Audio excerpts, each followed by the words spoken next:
Hey guys, I'm going to read an article by John Pavlovitz called I'm a Christian Pastor.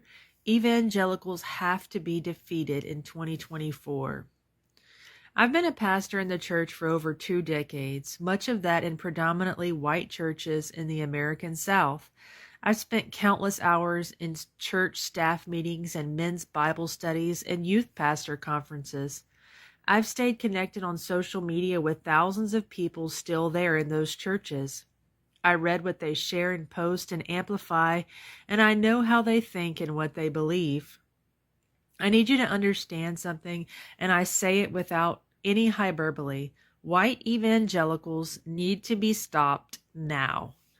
If the 2024 elections allow Republicans to gain a deeper control of our government, conservative Christians will decimate this nation, and LGBTQ people, Muslims, women, people of color, and non-Christians will never have equality under the law again. We will all be at their mercy, and they will no longer have use for mercy. This is not alarmist sky is falling histrionics. It is the clear and sober forecast from someone who knows these people better than anyone.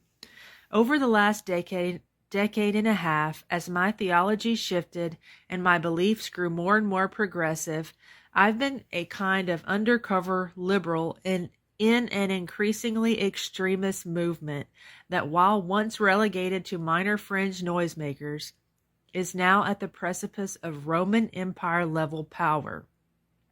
They are less than 2 years away from having a dominance that they will wield violently and not relinquish.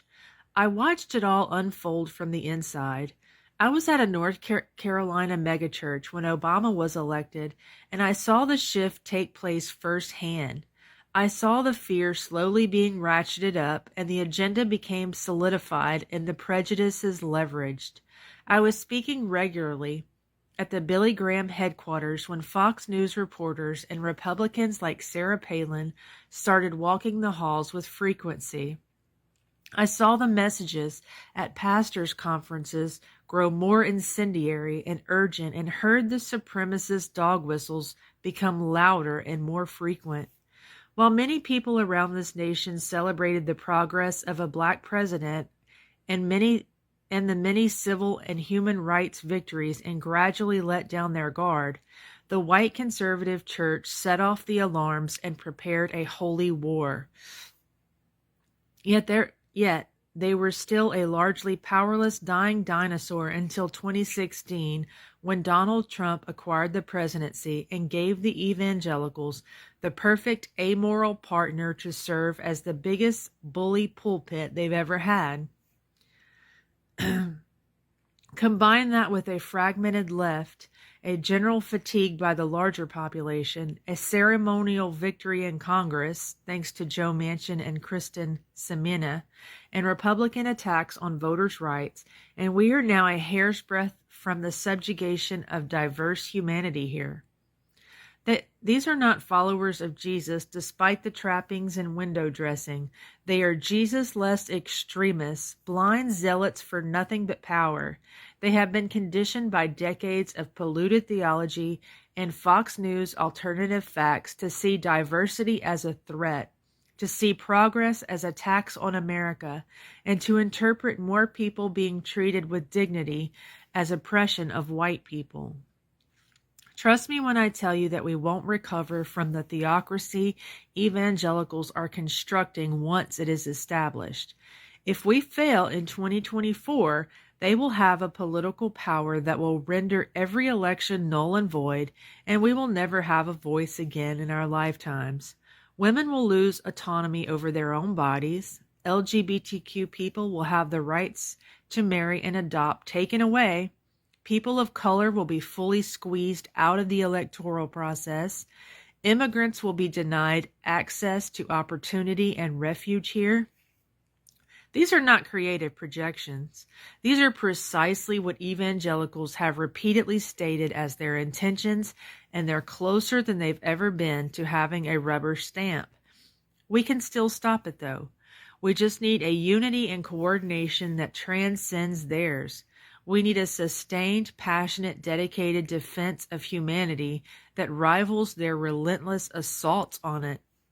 I hear many people say they're terrified, but being terrified alone doesn't do anything but help these people. Be terrified and get angry. Be terrified and get busy. Be terrified and go to work. Be terrified and fight like hell. I wish more decent people in America remembered they are among the vast majority instead of acting as if they are helpless victims of Republican Christians. We could defeat them, and we need to. We just need to stop lamenting how much damage they are doing and start doing something to oppose them. We've seen this play out throughout history, and we know how it ends. We know what unchecked religious extremism is capable of, and we know the cost of silence and inaction of good people. We also know what people are capable of when they refuse to accept fascism and white supremacy cloaked in the Bible and wrapped in the flag, when they fight for something inherently good altogether.